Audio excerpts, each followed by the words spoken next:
Inherit a room that Scotty Montgomery has put together as far as the level of consistency. The guys in the room have a standard and the expectation to do really well, and so it's easy. It's sort of easy to get around guys that want to be coached. And like just to be here this short period of time that I've been here, to have a chance to do OTAs, get a chance to be in the meeting room with the guys. And, I'm familiar with Ja, and having a chance to be around Demo to see him move, and also Vaki and also Craig Reynolds and Ty and Kai. Like, it's been cool because the guys want to be coached.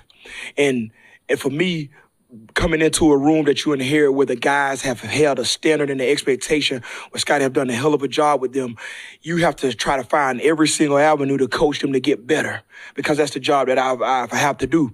It's just a point where the group is so solid, and every little detail, every little knick-knack, I'm picking at it. And for them to hear it and not get mad at me or hear it and not want to listen, but hear it and be coachable and actually try to do it and perform on the football field has been tremendous. So I hold a lot of respect, for Scotty, the players in that room, and then more importantly, man, you can see how cool they are in the meeting room. They care about each other.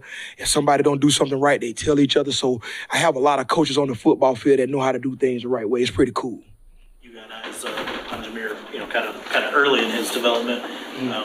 Talking to guys at Georgia Tech, they saw special even then.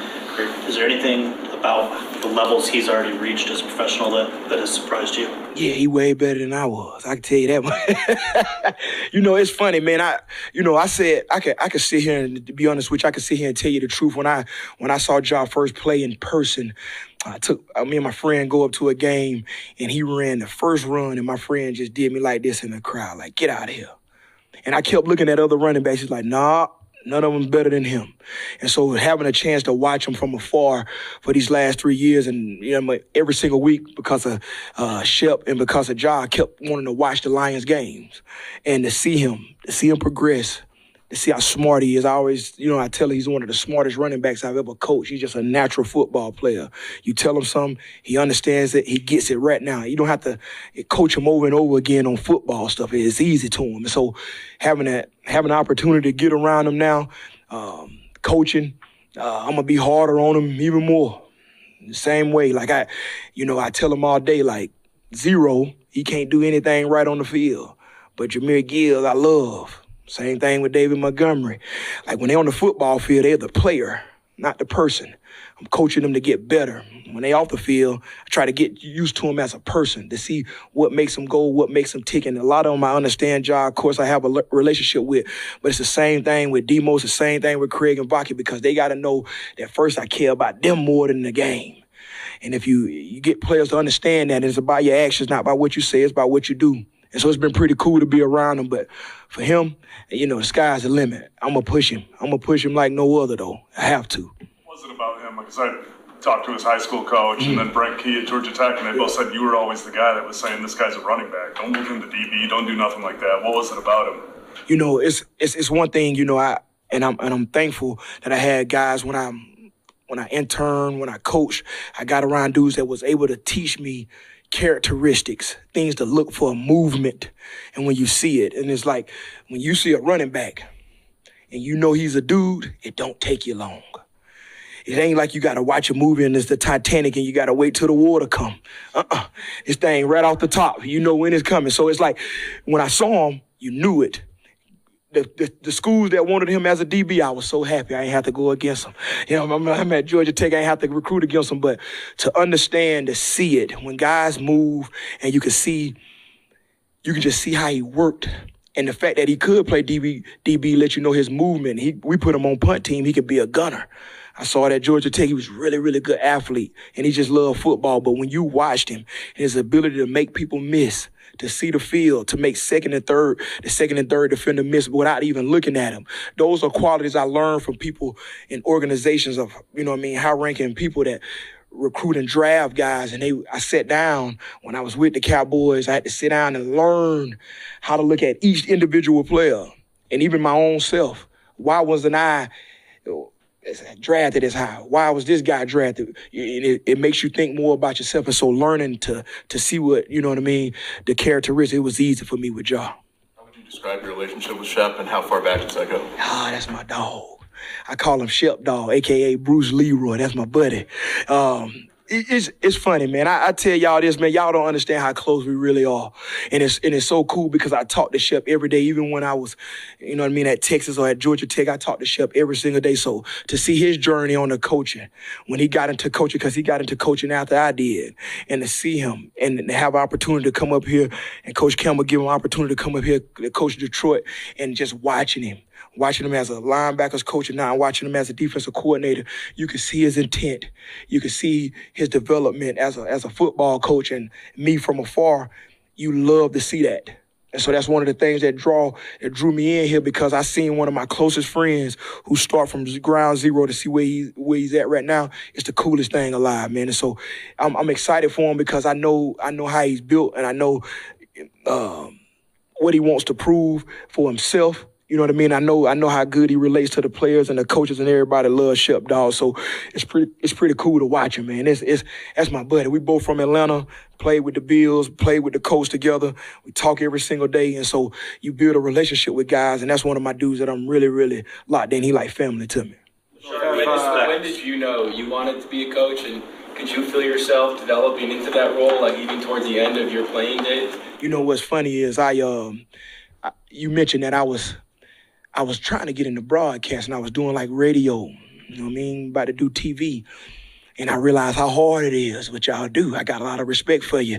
The amount of knowledge that you're supposed to have, the amount of studying that you do have. Like I have respect for people that do things at a high level. It's just how I am now because I know how hard it is to do a different field and play the game of football.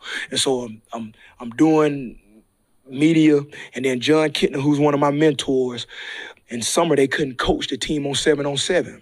So I said, okay. He said, hey, man, why don't you come out and coach my team on 7-on-7.